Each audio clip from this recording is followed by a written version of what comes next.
The Harry Potter series has sold around 500 million copies to date worldwide.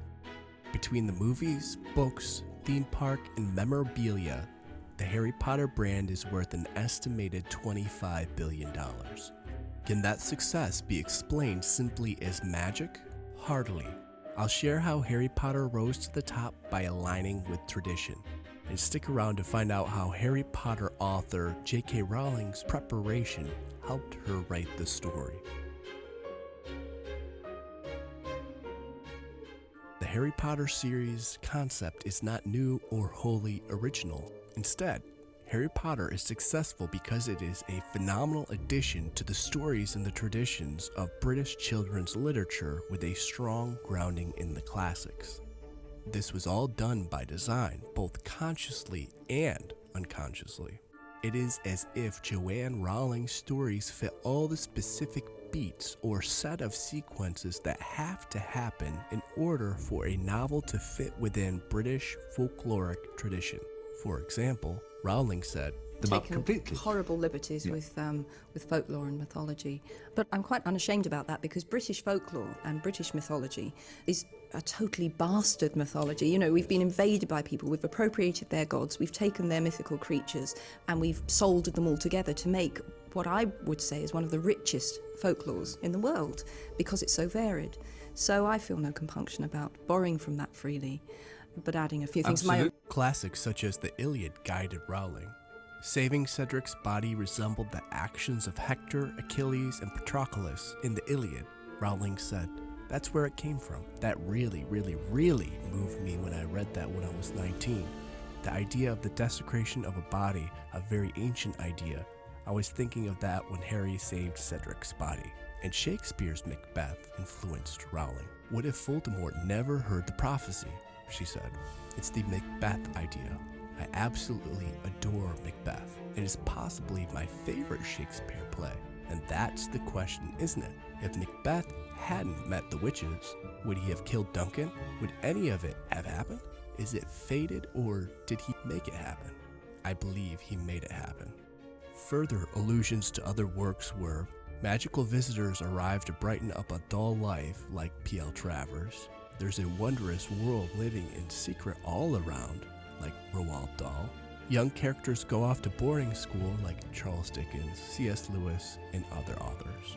But how did J.K. Rowling create the magic of Harry Potter? Simple.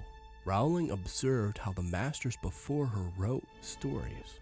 She vacuumed up British folklore, mythology, British children's literature, and the classics. The specific set of plot sequences from all those books were uploaded into her subconscious properly and readily available to be molded in a new way. Unlike most authors, Rowling didn't write one story. From there, she worked tirelessly on bringing the whole world of Harry Potter to reality. Virtually every detail of that world was documented. In 2001, Rowling said, It was 5 years from the train journey where I had the original idea to finishing the book. And during those 5 years, this mass of material was generated, some of which will never find its way into the book, will never need to be in the books. It's just stuff I need to know for my own pleasure, partly for my own pleasure and partly because I like reading a book where I have the sense that the author knows everything. They might not be telling me everything, but you have that confidence that the author really knows everything. Here is Rowling showing 10 years worth of details she created for the Harry Potter series.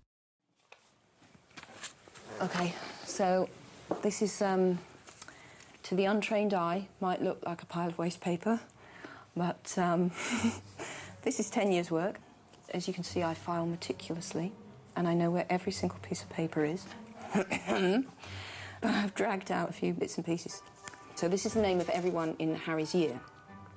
And all these little symbols mean what house they're in, how magical they are, what their parentage is, because I needed this later for the Death Eaters and so on, and the various allegiances that would be set up within the school.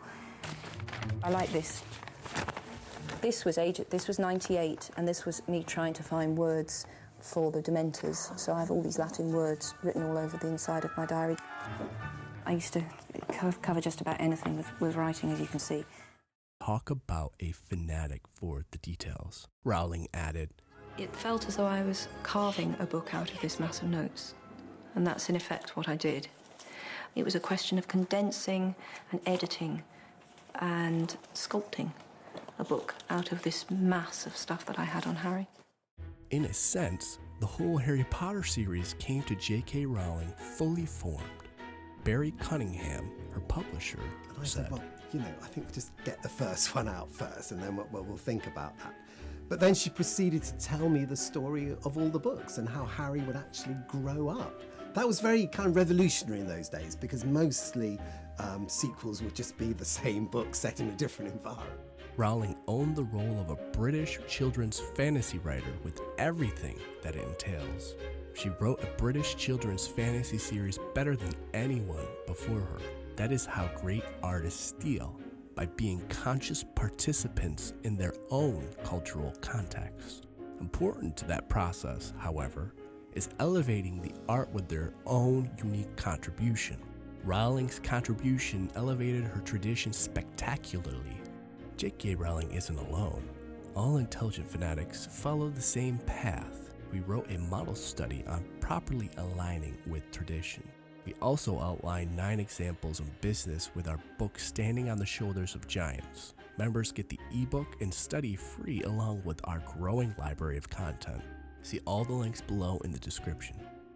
If you enjoyed this video, make sure to subscribe to our channel.